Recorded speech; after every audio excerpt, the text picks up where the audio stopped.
bonjour.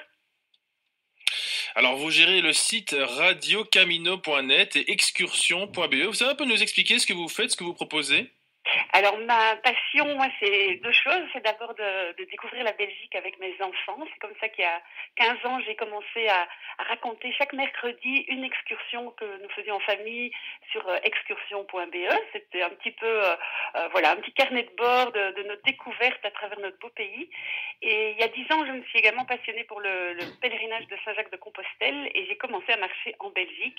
Et j'ai aussi écrit beaucoup sur tous ces chemins du Nord dans notre pays et puis un petit peu plus loin en France, en Espagne également. Alors, faut-il, on va essayer de répondre à la question que l'on pose depuis ce matin, faut-il partir en Belgique en vacances cet été et où partir? Vous avez une idée, Sylvie Francotte? Alors j'ai plein d'idées. Alors je dirais quand même que moi mon but c'est que ça donne envie la Belgique et je trouve que ça doit être un choix aussi. Hein, ça doit pas être une obligation.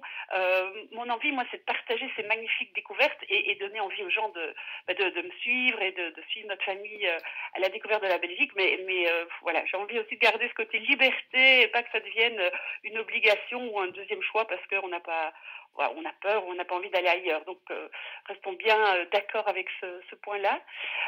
Mes coups de cœur en Belgique, eh ben, y a les villes. En fait, moi, je trouve qu'on a des villes extraordinaires. Alors, mon coup de cœur en Flandre, c'est Tongres. Tongres qui est une ville romaine, une ville qui a un passé incroyable, avec des musées, avec des balades dans la ville et autour de la ville. Mais j'adore aussi Louvain, qui est une très très chouette ville pour une excursion d'une belle journée. Asselt aussi, qui a plein de surprises à nous proposer.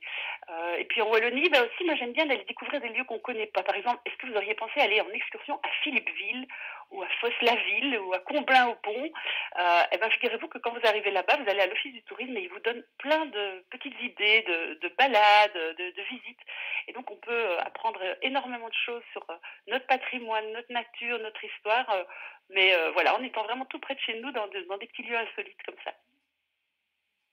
Ça veut dire quoi alors, Sylvie Francotte? Ça veut dire on prend la famille, on prend le petit sac à dos, on met les collations dedans et puis on part pour la journée, on découvre une ville, c'est ça? C'est ce que vous Exactement. proposez? Alors moi, j'aime bien partir en train parce que c'est aussi déjà un petit peu un goût de vacances, comme dit la pub, mais c'est tout à fait ça. Donc partir vraiment dans un contexte qui est la liberté totale et puis voilà, on se sent en vacances, même si c'est le mercredi après-midi ou un jour du week-end ou même 2 jours. Hein. Il y a des villes qui valent vraiment la peine de passer une nuit. Je pense en Anvers, Gand, Charleroi aussi, qui est une ville extraordinaire où on peut combiner le patrimoine, la découverte du sentier des Terrils et puis ces musées aussi.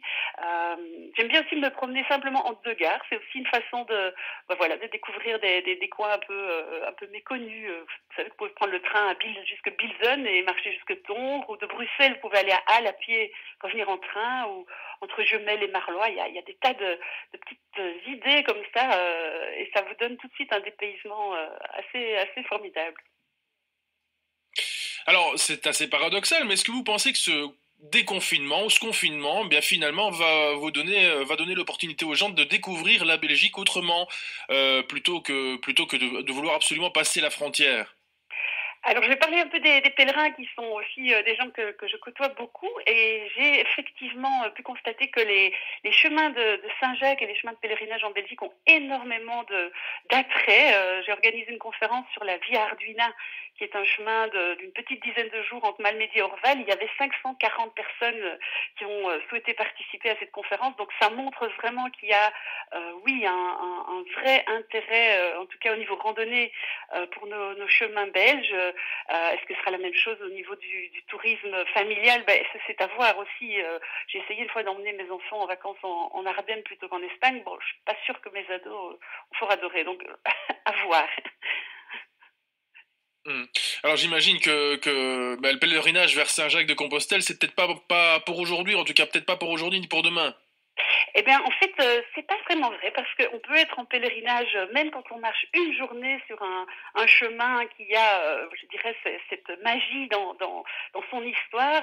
On peut marcher en Belgique des vrais chemins sans se dire qu'on est en route nécessairement jusque Saint-Jacques, mais on peut faire des pèlerinages vers des lieux symboliques. On peut par exemple, oui, marcher vers Orval.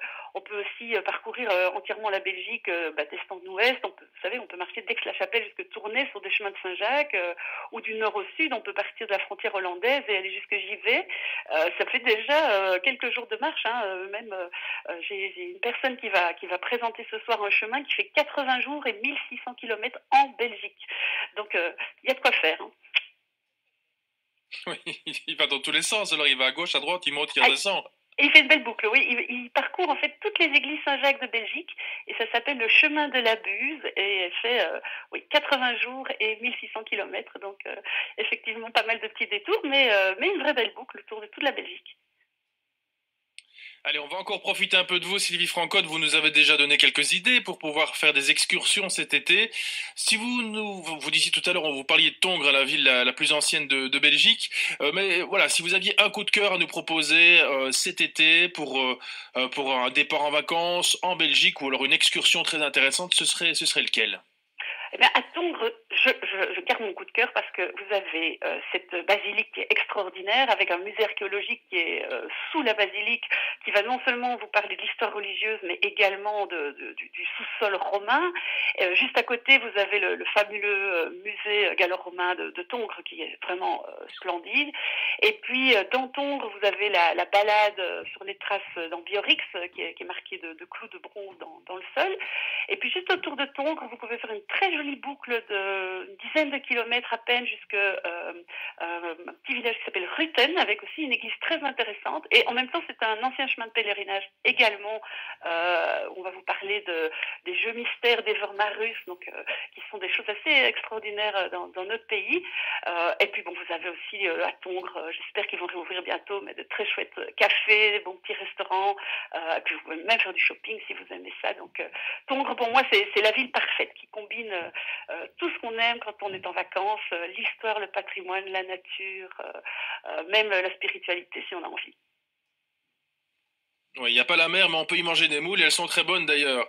Merci Sylvie Francotte d'être intervenue ce matin sur RCF dans l'émission Serrons-nous les coudes.